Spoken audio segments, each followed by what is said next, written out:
ఓం నమో భగవతే వాసుదేవాయ. ఓం శ్రీరామాయ నమః. మరి పాండవుల యొక్క నైపుణ్యాన్ని, పాండవుల యొక్క అస్త్ర విద్యను చూసినటువంటి ఈ ధృతరాష్ట్రుడు ద్రుపదుని బంధించిన విధానము, తర్వాత కౌరవులు పూర్తిగా ఓడిపోయినటువంటి ఇది చూసి అసూయపడినాడు. పాండవుల మీద అసూయ బయలుదేరింది అతనిలో. అసూయ బయలుదేరిన తర్వాత అక్కడ ఏ విధంగా వీళ్ళని మనం అంచాలి అని చెప్పి ఆలోచన కూడా అతను మొదలై కణికుడు అనేటువంటి ఒక రాజనీతివేత్త ఒక మంత్రిని పిలిచి అనేక రాజధర్మాల గురించి అడిగాడు. ఈ కణికుడు అనేక రాజధర్మాలను చెప్పి, రాజు అనేటువంటి వాడు శత్రువుల యొక్క విషయాలను ఎప్పుడు కూడా తెలుసుకుంటూ ఉండాలి. నీ యొక్క బలహీనతలు శత్రువుకు తెలియకుండా ఉండాలి. ఒకవేళ ఒక్కొక్కసారి వాళ్ళు బుజ్జిగించి చంపేటువంటి అవకాశం కూడా చేసుకోవాలి, లేదా వాళ్ళతో మంచిగా ఉండి వాళ్ళని చంపడం అనేటువంటి చేయాలి. మోసం చేసి కూడా మనం శత్రువుని చంపాల్సిందే. ఈ విధంగా అనేకమైనటువంటి రాజధర్మాలను చెప్పి ఒక కథను కూడా చెప్పినాడు అన్నమాట. ఒక నక్క ఏ విధంగా అయితే తమకు దొరికినటువంటి మాంసాన్ని ఆ ఎలుకకు, పులికి, నెమలికి ఇవ్వకుండా ఏ విధంగా ఆ ముగ్గురిని వెళ్ళగొట్టిందో, ఆ ముగ్గురిని అనేకమైనటువంటి అబద్ధాలు చెప్పి ఒకరికోటి అబద్ధాలు చెప్పి ఆ ముగ్గురిని వెళ్ళగొట్టి ఆనందంగా ఆహారాన్ని తినేసింది అనమాట. ఆహారాన్ని తినింది అంటే ముగ్గురికి 3 రకాలైనటువంటి ఇన్ఫర్మేషన్ ఇచ్చింది. ఆ విధంగా ఇవ్వడం వలన ఆ ముగ్గురు కూడా నమ్మేసి ఆ మాంసాన్ని వదిలేసి వెళ్ళిపోయినారు. సో ఈ విధంగా రాజులు ప్రవర్తించాలి అని చెప్పేసి అనేకమైనటువంటి రాజధర్మాలను చెప్పినాడు. రాజు తన అధికారాన్ని నిలుపుకోవాలంటే ఈ విధంగా ఉండాలి అని చెప్పేసి ఆ ధృతరాష్ట్రునికి కణికుడు అనేటువంటి వాడు చెప్పాడు. నిత్యము ఈ విధంగా ప్రవర్తిస్తూ రాజు సుఖంగా ఉంటూ వృద్ధి చెందవచ్చు. సో ఏ విధమైనటువంటి ఇలాంటి ప్రలోభాలకి, ఇలాంటి అనుమానాలతో, ఇలాంటి బుజ్జిగింపులతో, ఇలాంటి పొగడ్తలతో ఎటువంటికైనా కూడా మనం రాజును చంపివేయాలి, రాజును చంపివేయడం అనేటువంటి చెయ్యాలి అని చెప్తున్నాడు. పిరికి వారిని భయపెట్టాలి, పిరికి వారిని భయపెట్టాలి. పిరికి వాళ్ళని ఎప్పుడు కూడా మనము భయపెట్టాలి. తర్వాత వీరులకు మొక్కి లొంగ తీసుకోవాలి. వీరులు ఏం చేయాలంటే వాళ్ళకు మొక్కైనా కూడా లొంగ తీసుకోవాలి. ఫస్ట్ మంచిగా ఉంటూ, వాళ్ళ దగ్గర చనువుగా ఉంటూ, వాళ్ళను బుజ్జగించి, వాళ్ళను మళ్ళీ మంచిగా చేసుకొని మళ్ళీ లొంగ తీసుకోవాలి అని చెప్పడం అనేటువంటి జరిగిందనమాట. పేరాశ కలిగిన వారికి డబ్బుతో వశపరుచుకోవాలి. ఆశ ఎక్కువ ఉండేటువంటి వాడిని ఏం చేయాలంటే డబ్బులు ఇచ్చి వశపరుచుకోవాలి. అంటే మహాభారతంలో ఉన్నన్ని దుష్కార్యాలు లేవు, ఉన్నన్ని సత్కార్యాలు లేవు అన్నమాట. నీకు దుష్కార్యాలు ఉంటాయి, సత్కార్యాలు ఉంటాయి, రెండూ ఉంటాయి ఇందులో. ఎందుకంటే మహాభారతాన్ని మనము ఇతిహాసము అని చెప్పడం జరిగింది, రామాయణాన్ని మనము కావ్యము అని చెప్పడం జరిగింది. రామాయణం కావ్యం, మహాభారతం పురాణం, భారతం వచ్చేసి ఇతిహాసం. కావ్యంలో కొన్ని కల్పనలు ఉంటాయి, అక్కడక్కడ కల్పనలు ఉండడం అనేటువంటి జరుగుతుంది. మామూలుగా కావ్యంలో ఆ విధంగా రాసి ఉంటారు. 1000 మంది చచ్చిపోయినారు అంటే 10 మంది చచ్చిపోయింటారట. కల్పన ఉండొచ్చు కొంత. ఆమె ముఖము తామర పువ్వులాగా ఉంది అని వర్ణిస్తారు. ఉండొచ్చు, ఉండకపోవచ్చు. ఆయన వేరే పువ్వులాగా కూడా ఉండొచ్చు, వర్ణన ఉంటుంది అనమాట ఎక్కువగా. కానీ భారతంలో మనకు ఇతిహాసము అనేటువంటిది ఉందన్నమాట. ఈ ఇతిహాసం అనేటువంటిది ఇది జరిగినది. ఇందులో సత్కార్యాలు ఉన్నాయి, దుష్కార్యాలు ఉన్నాయి. మహాభారతం మనకేం చెప్తుందంటే దుర్యోధనుడైతావా, శకుని అవుతావా, ధర్మరాజు అవుతావా, నకులుడైతావా, భీముడైతావా, నువ్వు ఏమన్నా కావచ్చు. కానీ కర్ణుడైతావా, నువ్వు ఏమైనా దానికి సంబంధించిన ఫలితాన్ని అనుభవించక తప్పదు. దానికి ఏం ఫలితం వస్తుందో అనుభవించడానికి సిద్ధంగా ఉండి దాన్ని నువ్వు కావాలని కోరుకో. మరి ఈరోజు మనం ఏం చేస్తున్నాము? వింటున్నాము, వదిలేస్తున్నాము. ఒకదాన్ని మనం ఆచరించడం అనేటువంటిది నేర్చుకోవాలి. ఆచరించడం వల్ల మాత్రమే ఫలితాలు వస్తాయి. వివేకానందుడు సర్వ పాపాలకు మూల కారణం ఈరోజు ఏమిటంటే మన దేశంలో వృద్ధి చెందినటువంటి ఈ సాహిత్యాన్ని ఆచరించకపోవడం వల్లనే అని చెప్తాడు. సాహిత్యానికి, సంగీతానికి అంత పౌరులు. కాబట్టి ఆచరణ మార్గాన్ని మనం తీసుకోవాలి. ఆచరణను తీసుకోవడం ద్వారా మనలో అద్భుతమైనటువంటి ఫలితాలు వస్తాయి. అల్పస్య ధర్మస్య రాయతే మహతే భయాత్ అంటాడు. అంటే కొంత ధర్మాన్ని నువ్వు కొంతలో ధర్మాన్ని పాటిస్తే నువ్వు భయంకరమైనటువంటి సంసార బాధల నుంచి విముక్తి పొందుతావు అని చెప్పేసి కృష్ణ భగవానుడు మనకు చెప్తారు. కాబట్టి కొంత ధర్మాన్ని మనము ఆచరించాలా. ఆ ధర్మంలోనే భగవంతుడు ఉన్నాడు. ఆ ధర్మం ద్వారానే మనము మన జీవితాన్ని మార్చుకోవచ్చు, మన జీవితాన్ని పండించుకోవచ్చు. ఎందుకంటే ఆ ధర్మము ద్వారానే మనకు జ్ఞానం లభిస్తుంది. ధర్మము ద్వారానే ఆత్మ సాక్షాత్కారం కలుగుతుంది.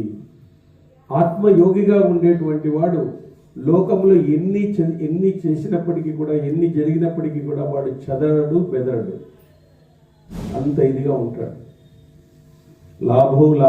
లాభం వచ్చినా, నష్టం వచ్చినా, సుఖం వచ్చినా, దుఃఖం వచ్చినా, విజయం వచ్చినా, ఫెయిల్యూర్ వచ్చినా, ఎక్కడొచ్చినా కూడా వాడు తొడిగేటువంటి క్వశ్చనే లేదనమాట. అలాంటి ఒక స్థిరమైనటువంటి స్థితిలో మనం నిలబడ్డం అనేటువంటి చేయాలి. అందువల్ల దీంట్లో ఉండేటువంటి సత్కార్యాలు ఉన్నాయి, దీంట్లో ఉండేటువంటి దుష్కార్యాలు ఉన్నాయి. నువ్వు ఏది ఎన్నుకుంటావో నీ ఇష్టము అని చెప్తుంది మహాభారతం మనకు. అందువల్ల ఇక్కడ చెప్తున్నాడు, రాజా పేరాశ గలవాన్ని డబ్బుతో వశపరచుకోవాలి, తక్కువ వారిని తనంతటి వారిని పరాక్రమంతో లొంగు చేసుకోవాలి. రాజా ఇంతకు విపరంగా నీకు చెప్తున్నాను, మరొక మాట విను. రాజు ఐశ్వర్యాన్ని కోరుకుంటే కుమారుడైనా, మిత్రుడైనా, సోదరుడైనా, తండ్రి అయినా, గురువైనా సరే శత్రుస్థానంలో నిలిస్తే సంహరించాల్సిందే.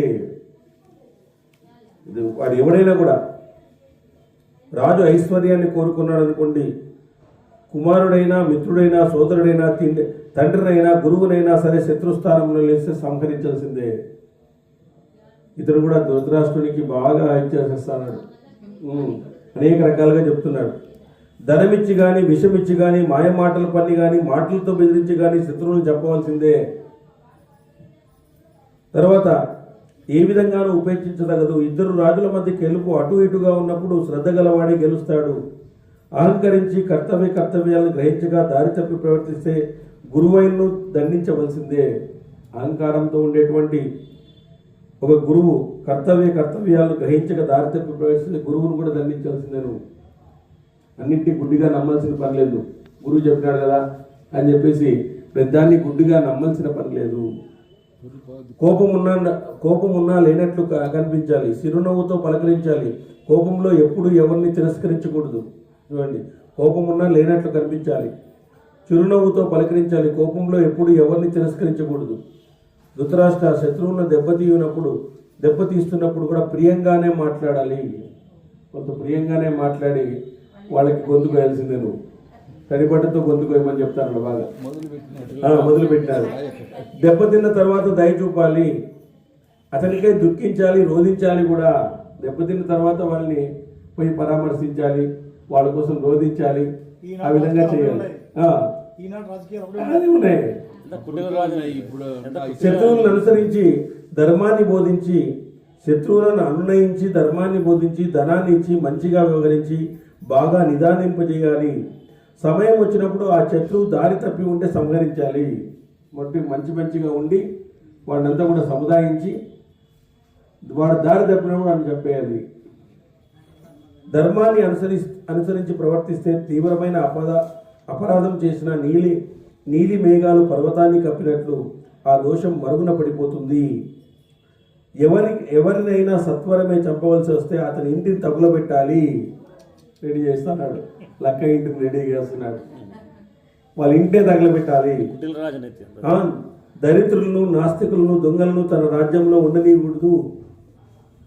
శత్రువుల దగ్గర వస్తే ఎదురేగడం, ఆసన భోజనాలతో ఆదరించడం, ఏదైనా వస్తువును కానుకగా ఇవ్వడం, అతనిలో నమ్మకాన్ని కలిగించాలి. నమ్మకాన్ని కలిగించిన తర్వాత చంపేయాలి. ఇప్పుడు కూడా ఉంది అది పూర్తి. పాము కరకైనా కూరలతో కాటు వేసినట్టుగా దెబ్బతీయాలి. ఇబ్బంది లేదనుకుంటే వారిని కూడా అనుమానిస్తూ ఉండాలి. వాళ్ళతో ఇబ్బంది లేదు అనుకున్నాం అనుకో, అనుమానిస్తూ ఉండాలి. వాళ్ళని ఇబ్బంది పెడతారనుకుంటే వారి విషయంలో ఇంకా జాగ్రత్తగా ఉండాలి. అనుమానించదగిన వాడు భయానికి కారకుడైతే సర్వనాశనం చేయగలుగుతాడు. వాటితో జాగ్రత్తగా ఉండాలి. నమ్మదగిన వాడిని నమ్మరాదు, నమ్మిన వాడిని కూడా పూర్తిగా నమ్మరాదు. నమ్మిన వాడి ద్వారా కలిగే భయం సమూలంగా నాశనం చేస్తుంది. నమ్మినవాడు ఒకసారి గొంతు కోసేస్తాడు. వాడు ఆ భయం సమూలంగా నాశనం చేస్తుంది. తన రాజ్యంలో కానీ శత్రురాజ్యంలో కానీ చక్కని గూఢచారులు ఏర్పాటు చేసుకోవాలి. శత్రు క్షేత్రంలో వేద బాహ్యమైన ఆచారాలు గల సన్యాసులను, తాపసులను గూఢచారులుగా నియమించుకోవాలి. వీళ్ళని తాపసుల్ని, సన్యాసుల్ని వాళ్ళకైతే గూఢచారులని తెలిసేలేదు కాబట్టి వాళ్ళు ఈజీగా ఇన్ఫర్మేషన్ లాగేస్తారు. వాళ్ళు ఉద్యానవనాల్లో, విహార క్షేత్రాల్లో, దేవాలయాల్లో, పానగృహాల్లో, సందుగుందల్లో, సమస్త తీర్థాల్లో, చౌరస్తాల్లో, బావుల దగ్గర, పర్వతాల మీద, అడవుల్లో, నలుగురు కలిసే చోట, నదుల దగ్గర గూఢాచారులను సంచరిస్తూ ఉండాలి. ఎప్పుడు కూడా అన్ని విషయాలు తెలుసుకోవడానికి. ఈ విధంగా రాజు బాగా వినయశీలుడై మాట్లాడాలి. మనసు మాత్రం కత్తిలాగా ఉండాలి. ఎంత భీకర కార్యాన్ని తలపెట్టినా చిరునవ్వుతోనే మాట్లాడుతూ ఉండాలి. చూడండి, ఆనందం అవసరమైతే చేతులు జోడించాలి, శపథాలు చేయాలి, అన్వయించాలి, తలవాల్చి కాలకు మొక్కాలి, ఆశ చూపాలి. ఐశ్వర్యాన్ని పొందుగోరిన రాజుకు ఇవన్నీ కర్తవ్యాలే. నువ్వేమన్నా రాజ్యం కానీ ఏదన్నా పొందుతున్నావంటే నువ్వు పరిస్థితిని బట్టి నువ్వు అక్కడ ప్రవర్తించాలి. ఏదైనా ప్రవర్తించవచ్చు. ఇవన్నీ రాజుకు అనుసరిస్తున్నారు. పుష్టించినా ఫలించదు, ఫలించినా అవి అందవు. పచ్చిదైన పండులాగా కనిపిస్తుంది. అటువంటి వృక్షంలాగానే రాజు ప్రవర్తించాలి. ఎట్టి పరిస్థితుల్లో తాను మాత్రం శిథిలం కాకూడదు. తాను మాత్రము ఈ యొక్క ఆత్మవిశ్వాసాన్ని కోల్పోకూడదు ఎప్పుడు కూడా. రాజు ధర్మార్థ కామరూపుడై పురుషార్థాలను సేవించడంలో 3 బాధలు ఉంటాయి, 3 ఫలితాలు ఉంటాయి. ఫలితాలు శుభకరాలే, కానీ బాధలను వదిలించుకోవాలి. ధర్మాన్ని పాటిస్తున్న వానికి అర్థకామాల ద్వారా బాధం కలుగుతుంది. అర్థకామాల ద్వారా ధర్మాన్ని పాటిస్తున్నాడు అనుకోండి, అర్థకామాల ద్వారా వాడికి బాధ కలుగుతుంది. ఎందుకంటే వాడు ఆ అర్థాన్ని ఇష్టానుసారం సంపాదించలేడు. కామాన్ని కూడా, అంటే కోరికలను కూడా ఇష్టానుసారం తీర్చుకోలేడు. కొన్ని కోరికలను అతను తీర్చుకోలేడు. సో అతనికి బాధ కలుగుతుంది. అర్థాసక్తుడై వానికి ధర్మకామాల ద్వారా పీడ ఏర్పడుతుంది. భోగాసక్తి అధికమైతే వాడిలో ధర్మార్థం ఇబ్బంది వస్తుంది. వాడిలో కోరికలు ఎక్కువైపోయినాయి అనుకోండి, అప్పుడు వానికి ఇబ్బంది వస్తుంది. సో ధర్మము ద్వారా అర్థము, ధర్మం ద్వారా కామము, ధర్మం ద్వారా మోక్షము లభించాలి. కానీ ధర్మాన్ని మొదట పెట్టాలి, ఎందుకంటే ఫస్ట్ అదే. ఆ ధర్మం ఉండడం వల్లే మనం కామాన్ని, అర్థాన్ని మనమందరూ కూడా దాన్ని నియంత్రణ చేసుకోవాలి. సో ధర్మబద్ధంగా లభించినటువంటి దాన్ని, ధర్మబద్ధంగా సంపాదించిన దాన్ని మనం తీసుకోవాలి అనేటువంటిది మనం ఉండేటువంటిది. కానీ ప్రస్తుత కలియుగంలో ఏముంది, అధర్మం కూడా ధర్మంలాగానే ఉంది. ఈరోజు అధర్మము చేసినప్పటికీ కూడా మేము అధర్మం చేసినాము అని కూడా చెప్పుకుంటున్నారు. బాగా మేము ఇలాగ మోసగించి సంపాదించినామని చెప్పేసి చెప్పుకోవడం అనేటువంటి జరుగుతుంది. కాబట్టి ఇది మనం ధర్మ నియంత్రణలో మనం పాటించాలి. కలియుగంలో పాటించడం కష్టమే, కానీ దీన్ని పాటించడం వలన కలియుగంలో ఉండేటువంటి బాధల నుంచి నువ్వు విముక్తుడవుతావు. తర్వాత మానవ జన్మ నుంచి మంచి జన్మకు పోవడం కానీ, లేదా నీకు జన్మే లేనటువంటి వైకుంఠ ప్రాప్తి కూడా నీకు కలగడానికి అవకాశం అనేటువంటిది ఉంది. నేను చూసాం, మనం రాక్షసులు ఏ విధంగా ఉన్నారు, వాళ్ళు రియలైజ్ అయిపోయి వాళ్ళు భగవంతుడికి ఒక విశ్వ చైతన్యమైనటువంటి కోరికలతో వాళ్ళు వాళ్ళు కోరడం వలన మహావిష్ణు సంతరించి వాళ్ళకు ఉత్తర ద్వారం కూడా స్పెషల్ ద్వారాన్ని ఏర్పాటు చేసి వాళ్ళకు ఉత్తర ద్వారం ద్వారా మరి వాళ్ళకు మోక్షాన్ని కల్పించాడు. మరి రాక్షసులకే అలాంటి బుద్ధి కలిగింది అంటే మనం మనుషులమై ఉండి, రాక్షస జాతి ఎట్లా ఉంటుంది, వాళ్ళకి ఎప్పుడు రాక్షసమైనటువంటి ఆలోచనలే ఉంటాయి. కానీ మనకు బుద్ధి ఇచ్చినాడు భగవంతుడు, మనసు ఇచ్చినాడు, ఇంద్రియాలను ఇచ్చినాడు. ఆ బుద్ధితో మనం కంట్రోల్ చేసుకోవాలి. కొంతమంది అధర్మం చేస్తే నీకు బుద్ధి ఉందా అని అడుగుతారు, కానీ బుద్ధి లేదు కాబట్టి ఆ విధంగా చేసింటారు వాడు. కాబట్టి ఆ బుద్ధిని మనము రససారథిగా పెట్టుకోవాలి. ఇంద్రియాలు మనకు గుర్రాలైతే బుద్ధి రథసారథి అనమాట. మనకు ఉపనిషత్తులు చెప్తాయి, మన శరీరం అనేటువంటి రథంలో ఇంద్రియాలు గుర్రాలు అనమాట. ఇంద్రియాలకు వేసేటువంటి కళ్యము, గుర్రాలకు వేసే కళ్యం మనసు అనమాట. ఆ మనసు ఎవరు అధీనంలో ఉండాలా? రథికుడైనటువంటి బుద్ధి అధీనంలో ఉండాలి. ఆ బుద్ధి అనేటువంటి రథికుడు కరెక్ట్గా ఉంటే ఆ గుర్రాలు అవన్నీ కూడా కరెక్ట్గా పోతుంది. కాబట్టి శరీరం అనేటువంటి మన రథంలో మనం ఎవరు చెప్పిన మాట వినాలి? బుద్ధి చెప్పిన మాట వినాలి. బుద్ధి సరిగా లేదనుకోండి, కళ్యాలు ఎక్కడ చిక్తే అక్కడ వెళ్ళిపోతాయి. అప్పుడు గుర్రం ఎక్కడ చిక్తే అక్కడికి వెళ్ళిపోతుంది. మన రథం ఎక్కడ పోతుందో ఇంకా తెలియదు. రథం ఎక్కడ పోతుంది? ఉపనిషత్తు వాక్యం ఇది. కానీ బుద్ధి చెప్పినటువంటి మాటను వినాలి అని చెప్పేసి అనేక శాస్త్రాలు ఈరోజు చెప్తున్నాయి. మరి బుద్ధి చెప్పిన మాటను మనం వినం, మనసు చెప్పిన మాటనే వింటాం. ఆ మనసు చెప్పినటువంటి మాట మనము విన్నంత వరకు మనకి ఏ ప్రయోజనము రాదు. ఎందుకంటే మనసు ఆకర్షణీయమైనటువంటి దాని వైపు వెళ్ళిపోతుంది. కళ్ళు వెళ్ళిపోతాయి. కళ్ళు పోయిన చోటికి మనసు వెళ్ళిపోతుంది. మనసు పోయిన చోటికి మరసిపోతాడు. కళ్ళు పోయిన చోటికంతా మనసు పోతుంది, మనసు పోయిన చోటికంతా మనిషిపోతాడు, ఖచ్చితంగా పోతాడు. కాబట్టి మనము మనసు పోయినప్పటికీ కూడా మనిషి పోకుండా కొద్దిసేపు ఆలోచించినాడు అనుకోండి, అప్పుడు బుద్ధిని వాడు లెక్క వేసినట్టుంటాడు. ఆ బుద్ధిని వాడు మేల్కొల్పినటువంటి వాడిగా ఉంటాడు. అందుకే ఇక్కడ సాహిత్యము కావాలా అని చెప్పేది. సాహిత్యము, సంగీతము ఇవన్నీ ఎందుకు కావాలా? మనం ట్రాక్ తప్పుతున్నప్పుడు ఇలాంటి ప్రవచనాల ద్వారా, ఇలాంటి గ్రంథాల్లో ఉండేటువంటి ఒక సత్యవాక్యాలను మనం వినడం ద్వారా మనలో మార్పులు నెమ్మదిగా రావడం జరుగుతుంది. ఖచ్చితంగా వస్తుంది అది. కానీ మనం దీన్ని వినం. ఎప్పుడు వింటాము? కళ్ళ కనపడినప్పుడు, చెవులు వినపడినప్పుడు వింటాం. మనం ఏం ప్రయోజనము? చెవులు బాగా వినపడుతున్నప్పుడు, కళ్ళు బాగా కనపడుతున్నప్పుడు, అన్ని మనసు బాగున్నప్పుడు నువ్వు వింటే ఏమన్నా ఉపయోగపడుతుంది. నువ్వు ఎప్పుడు వింటావు? 70 ఏళ్ళకి వింటావు, పని లేక కూర్చొని వింటావు అంతే. నీకు చెప్పి ఏం ప్రయోజనం? ఎవరు చెప్పి ఏం ప్రయోజనం చెప్పండి? ఆచరించవలసింది ఇప్పుడు నువ్వు ఆచరించవలసింది ఈ సమయంలో. ఎందుకంటే ధర్మము నీకు 3 లోకాల్లో కాపాడుతున్నది. ఈ లోకం ఒకటే కాదు, నిన్ను కాపాడు, 3 లోకాల్లోనూ కాపాడుతుంది. మరి 3 లోకాల్లో 1+1గా ట్రిపుల్ ఆఫర్ అది. 1+1 1+ మొబైల్ తీసుకుంటున్నామే కానీ 3 లోకాల్లో కాపాడేటువంటి ధర్మాన్ని మనం పట్టుకోవడం లేదే. ఇంకా అధర్మంగా నాకేమన్నా వస్తుందా, అధర్మంగా ఏమన్నా వస్తుందా అని చెప్పేసి వెంపర్లాడుతున్నామే. ఇంత బుద్ధి, ఇంత చదువుకున్నటువంటి వాళ్ళే. ఎవరో ఢిల్లీలో ఒక ఆయన మున్సిపాలిటీ అని అంటున్నాడంట, చదువుకున్న వాళ్ళంతా చెత్తేసిపోయినారు, చదువులేని మేమంతా ఎత్తేస్తాను పొద్దున్నని. చదువుకున్న వాళ్ళంతా చెత్తలు వేసిపోతున్నారు. ఎక్కడ చిక్తే అక్కడ, ఎక్కడ బోర్డు పెట్టినా అక్కడ వేయరు, ఎక్కడ చిక్తే అక్కడ వేస్తారు. మేము చదువుకోలేని వాళ్ళం కాబట్టి అదంతా ఎత్తేస్తున్నామని చెప్పేసి అట్లా అయిపోయింది పరిస్థితి. ఇప్పుడు చదువుకున్న వాడికంటే చదువులేనాడు మేలు అనిపిస్తుంది. ఒకసారి హాయిగా ఉంటాడు వాడు ఎవరి తంటకి పోడు. సో అట్లా అయిపోయింది అనమాట. కాబట్టి మనము ఆ ధర్మాన్ని పట్టుకోవాలా. ఆ ధర్మం అంటే ఏదో మనకి ఏమేమో నాశనం చేసేస్తుందేమో, నిన్నేం నాశనం చేస్తుంది అదేమన్నా ధర్మము? నీ యొక్క వంశాన్ని కాపాడుతుంది అది. నేను మొన్నే చెప్పాను, మనం ఈరోజు ఇంతవరకు కూర్చొని చదువుతున్నామంటే మన తండ్రులు తాతలు ఏదో ధర్మం చేసినారు.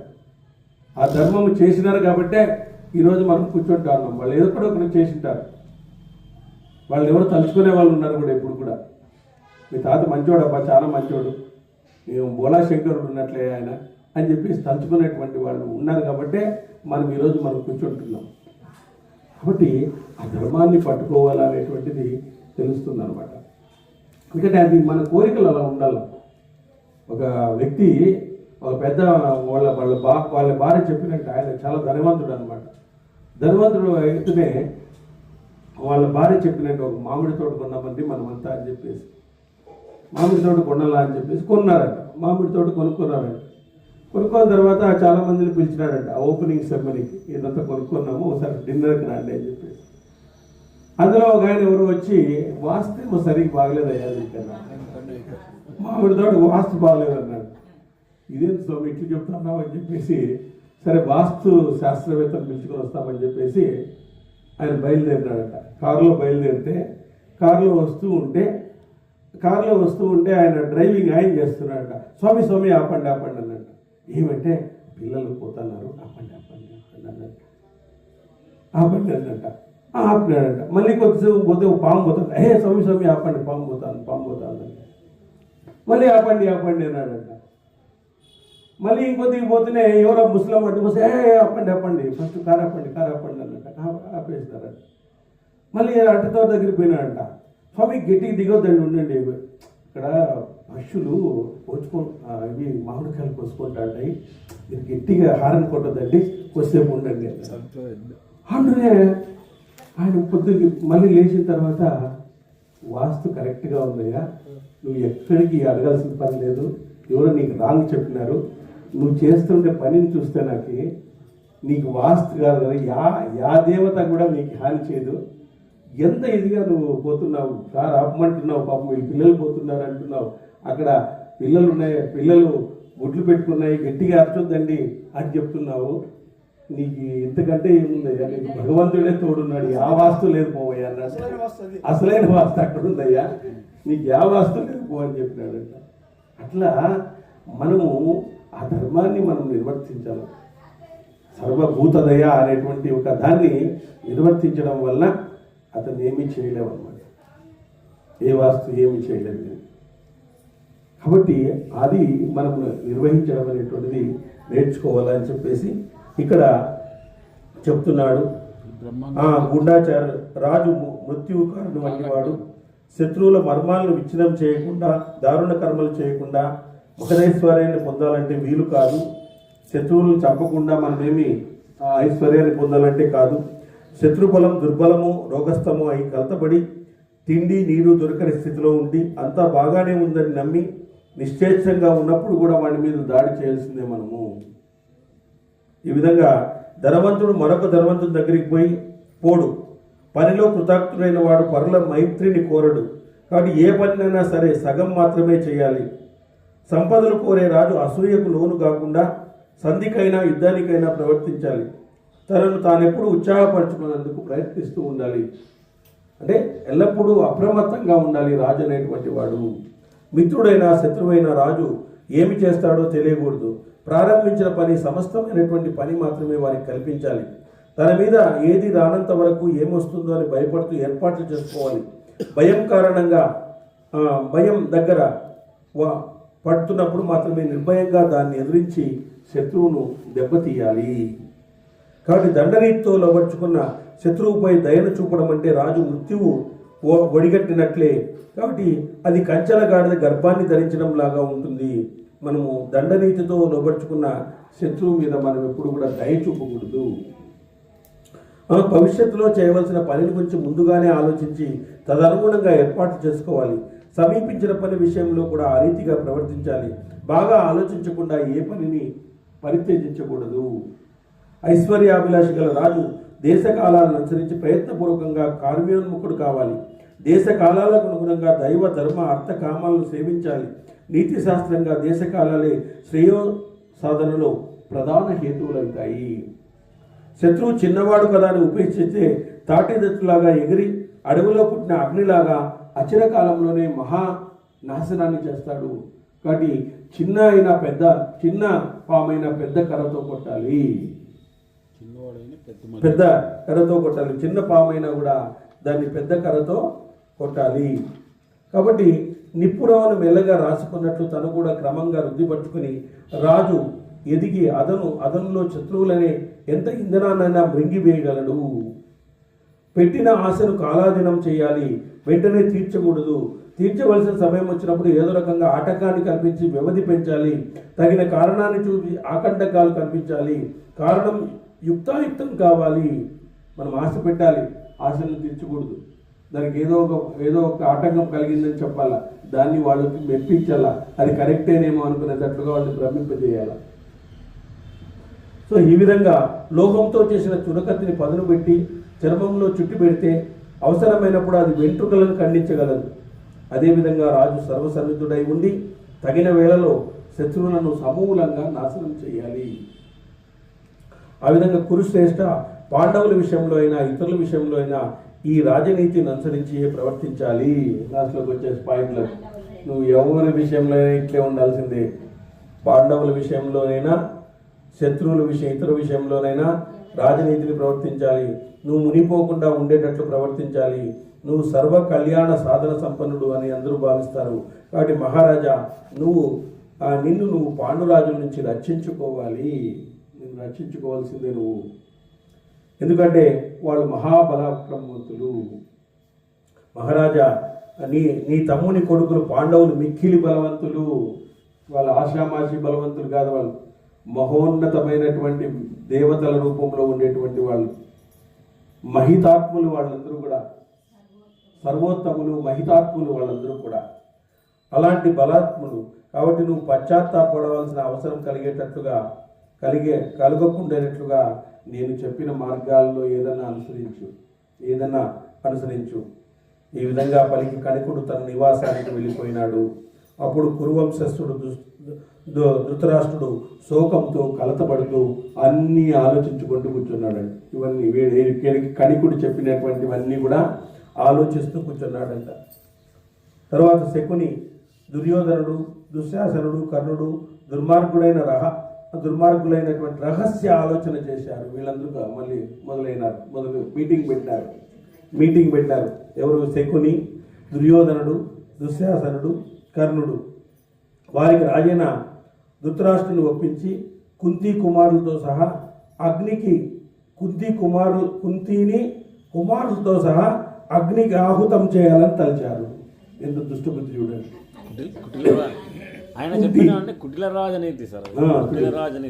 ఎంత నీతి చూడండి. చూడు, వాళ్ళని వచ్చినప్పుడు సన్మానించినారు, అనేక రకాలుగా వాళ్ళని పొదిగొలిపినారు, అనేక రకాలుగా వాళ్ళని అభినందించినారు. కానీ ఈరోజు ఏం చేస్తున్నారు? వారు ధృతరాష్ట్రుని వీళ్ళందరూ ఒప్పించినారంట. కుంతిని కుమారులతో సహా అగ్నికి ఆహుతం చేయాలని తలచినారు. తత్వవేత్త అయిన విదురుడు వారి చేష్టల భావాన్ని గ్రహించగలవాడవుట చేత దుర్మార్గుడైన వారి ఆకారము చేతనే వారి రహస్య సమావేశాలను తెలుసుకున్నాడు. చూడండి, వాళ్ళు ముఖాలను బట్టే తెలుసుకునేసినాడు విదురుడు. ముఖ కవళికలు బట్టే వీళ్ళు ఏదో ప్లాన్ చేసినారు. నేలంతా కలిసి మొత్తం అంతా కూడా ప్లాన్ చేసినారు అని చెప్పేసి కలుసుకున్నాడు. తర్వాత జ్ఞాని పాపరహితుడు విదురుడు పాండవులకు మేలు చేయగోరి తన కుమారులతో కుంతిని ఆ ప్రదేశం నుంచి తప్పించవాలని ప్రారంభించాడు. ఆ ప్రదేశం నుంచి వాళ్ళని తప్పించాలా, లేకపోతే వీళ్ళు పెద్ద ప్లాన్లోనే ఉంటున్నారు. మొత్తం కుంతి సహా చంపేయాలని ఉన్నారు. తర్వాత గాలి తాకిడికి, తరంగాల ఒత్తిడికి తట్టుకోగలిగిన యంత్రాలతో కూడి జెండాలు గల దృఢమైన నౌకను తయారు చేసింది కుంతి విదురునితో ఇట్లా అన్నాడు: దేవి, ధృతరాష్ట్రుడు పూర్వంశ కీర్తి ప్రసిద్ధ వంశాన్ని నశింపచేసేవాడు. తన కుమారుల మీద పక్షపాత బుద్ధితో శాశ్వతమైన ధర్మాన్ని విడుస్తున్నాడు. ఆ రాజు ధర్మాన్ని విడుస్తున్నాడు. అమ్మ, ఈ నౌక వాయు తరంగాల దాటికి నిలవగలదు, జల మార్గంలో చక్కగా ప్రయాణించగలదు. ఈ నౌక ద్వారా మీరు మృత్యుపాసం నుంచి బయటపడగలరు. మీరు వెళ్ళిపోండి. భరత శ్రేష్ఠ యశస్వికు కుంతి ఇది విని మిక్కిలి బాధపడింది. ఆమె తన కుమారులతో కూడా ఆ నౌకలో గంగా నదిలో ప్రయాణించింది. పట్టుకొని వెళ్ళిపోయింది అందరినీ కూడా. పిదప విదురుడు మాట చొప్పున పాండవులు తాము ప్రయాణించిన నౌకను ధ్వంసం చేసి వారు సమకూర్చిన ధనాన్ని తీసుకొని అరణ్యాలకు వెళ్ళిపోయారు. ముందే అరణ్యవాసం చూపించినారు. వీళ్ళు అరణ్యాలకు వెళ్ళిపోయినారంట వాళ్ళందరూ కూడా. ఆ నౌకను కూడా ధ్వంసం చేసేసారు. వారణవతంలో ఉన్న లక్క ఇంటిలో కారణాంతరం వలన నిలిచిపోయిన బోయ స్త్రీ ఏ తప్పు చేయకపోయినా తన 5 పుత్రులతో పాటు కాలిపోయింది. అగ్గిపెట్టేసినారు. లక్క ఇంట్లో కారణాంతరం వలన నిలిచి ఉన్న బోయ స్త్రీ అంటే ఎవరు ఇక్కడ? బోయ స్త్రీ ఏ తప్పు చేయకపోయినా తన 5 పుత్రులతో పాటు కాలిపోయింది.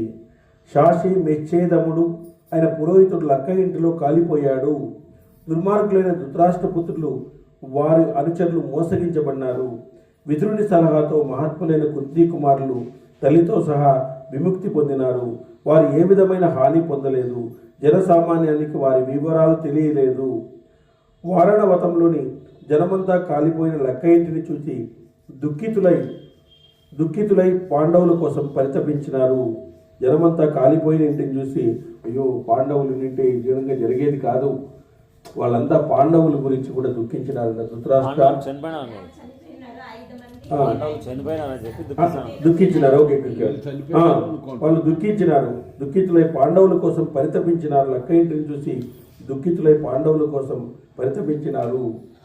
ఆ విధంగా ధృతరాష్ట్రుడు, నీ గొప్ప కోరిక నెరవేరింది, పాండవులను బూడిద చేశావు, ఇక నువ్వు రాజ్యాన్ని పుత్రులతో పాటు అనుభవించు, ఆనందించు అంటూ జరిగిన దాన్ని యథాతథంగా ధృతరాష్ట్రుడికి చెప్పి పంపాడు. అది విన్న ధృతరాష్ట్రుడు తన పుత్రులతో పాటు శోకిస్తూ బంధువులతో కూడి విదురుడు, కురుశ్రేష్ఠుడైన భీష్ముడు పాండవులకు ప్రేతకర్మలు జరిపించినారు. ప్రేతకర్మలు కూడా జరిపించేసినారంట. ఈ విధంగా ఆ బ్రాహ్మణోత్తమ లక్క ఇంట్లో మాత్రమే దహించడం వల్ల పాండవులు ముక్తి పొందడం, ఈ విషయాలను సవిస్తారంగా వినాలని ఉంది అని చెప్పేసి జనమేజయుడు వైశంపాయన్ని అడిగినాడు. కౌరవులు చేసిన ఈ పని క్రూరమైనది, నీచమైనది, దీని అంతటికీ యథాతథంగా వివరించు, నాకు దీన్ని వినాలని ఉంది అని చెప్పేసి ఆ విధంగా జనమేజయుడు వైశంపాయన్ని ఇంకొద్ది డీటెయిల్గా చెప్పమని. ఆ లక్క ఇంటిని ఎవరు నిర్మించినారు, వాళ్ళు ప్లాన్ ఏ విధంగా చేసినారు, ఎట్లా తప్పించుకున్నారు చాలా నాకు స్పష్టంగా వివరించు అని చెప్పి. యదక్షర పదభ్రష్టం మాత్రాహీన తెలుసుకుని స్వస్థర్యం చంద్రాదేవ నారాయణ నమోస్తు. గోవింద లాలి శ్రీ గోవింద జో లాలి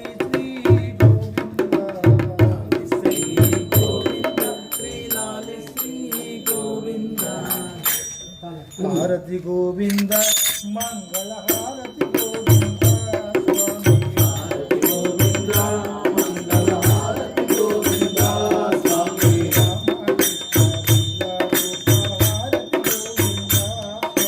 రామకృష్ణ లీలా రూప హారతి గోవింద స్వామి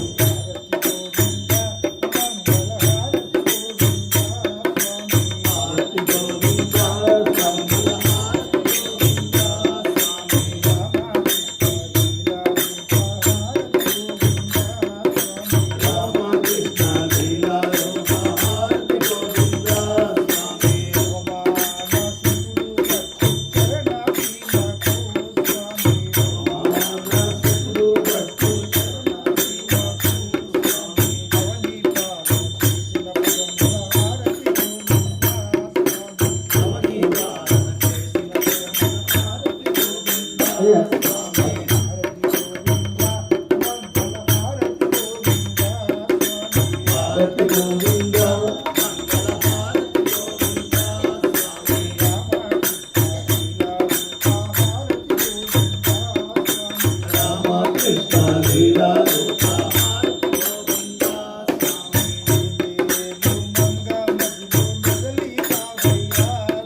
గోవింద స్వామి రామకృష్ణ లీలా రూప హారతి గోవింద స్వామి శ్రీయకాంతాయ కళ్యాణ విజయే విజయేర్తినా